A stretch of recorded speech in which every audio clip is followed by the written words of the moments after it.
People are reluctant, particularly men, to talk about hair loss and hair transplant. So I really appreciate you doing this for us today.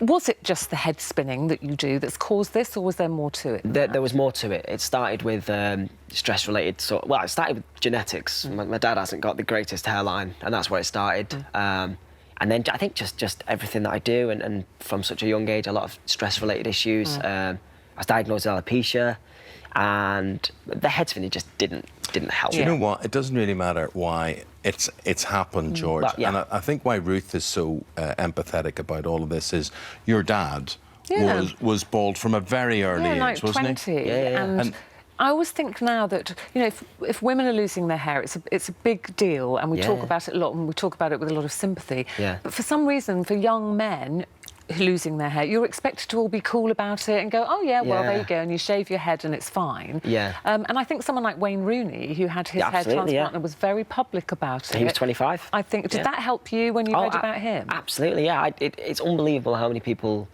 and not even just him, even in my own personal space, I'd had friends that once I'd had it done had come to me and said, oh, I've had that done, and I had no idea, and their hair looks amazing. But to be fair, I never really had, outside of my own space and outside of my own room, I had no confidence issues, but it was sort of when I was coming back home and looking in the mirror and sort of thinking, yeah, I've got an opportunity to do something about it. Why wouldn't I? So what have you done? Let's have a look. Okay, so I've had 2 transplants, and the first one was in the middle of my head, and that was around 3 months ago, and that's going to take a long. They're going to take a long time to grow. So where I can see less hair. Yes, that's just started. New hair coming through. That's just started to grow, and that was completely bald. It was just literally like a landing strip of skin. I can see on your forehead as well. And then here, giving yourself a line. The second transplant, I've had my hairline done, and that used to go far back. And they've taken the hair from the back of your head. They take the hair from the back. I think they've taken around 1,500 hairs, and they've put them in the middle and in the front. But it's interesting for you as an actor and as a musical theatre performer as well. Actually, losing your hair could, if you wanted to, distance you from young George, who was... I've been trying for ages. I've been trying. And you think, well, there's a chance, but, you know, now you're going to look more like young George again, aren't you? Absolutely, and luckily for me, the musical I'm in, they actually asked, could I have a skinhead? So... That's worked, all right. Perfectly fit in. Well, let's talk about the musical, Our House. Our House.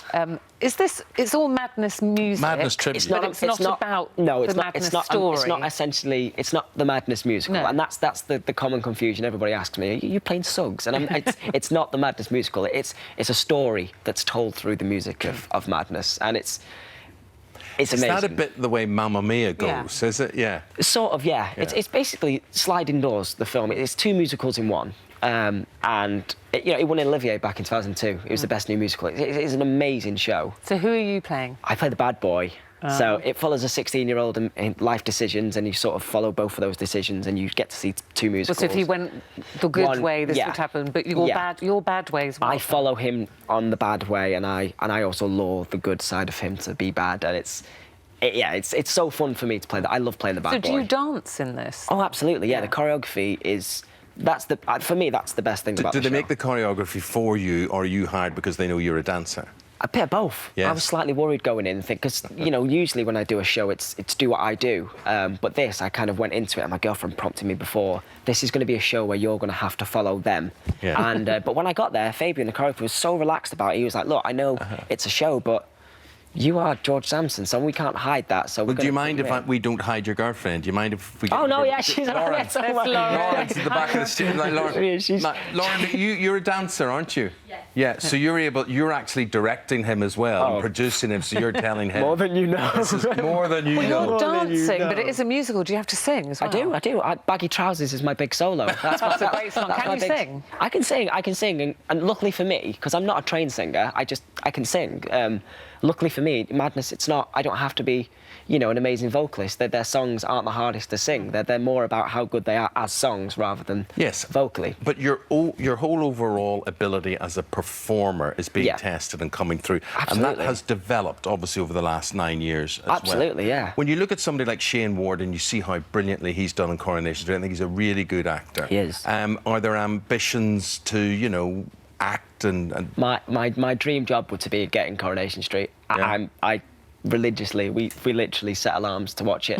Like tonight, I'm in rehearsals till 6 o'clock, and it takes me an hour and a half to get back. So I'm going to make tonight's episode. Yeah, it's that sad. Like, it's not sad. I love Coronation Street. That would be fantastic. That'd be the dream. Work in Manchester, and then you just pop round, watch the footy. Exactly. Pop to Old Trafford. Happy days. Are you a memorabilia collector? I am. My husband.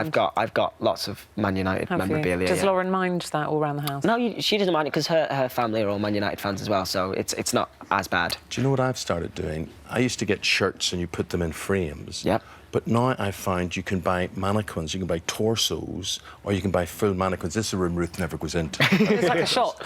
It's like a shop with Man United It frightens the life out of her because it looks like people. At the moment. Well, you've got 3 or 4 statues around the place. The shirt? It's too long to explain that, but it's all... They change. Well, you could have a whole squad.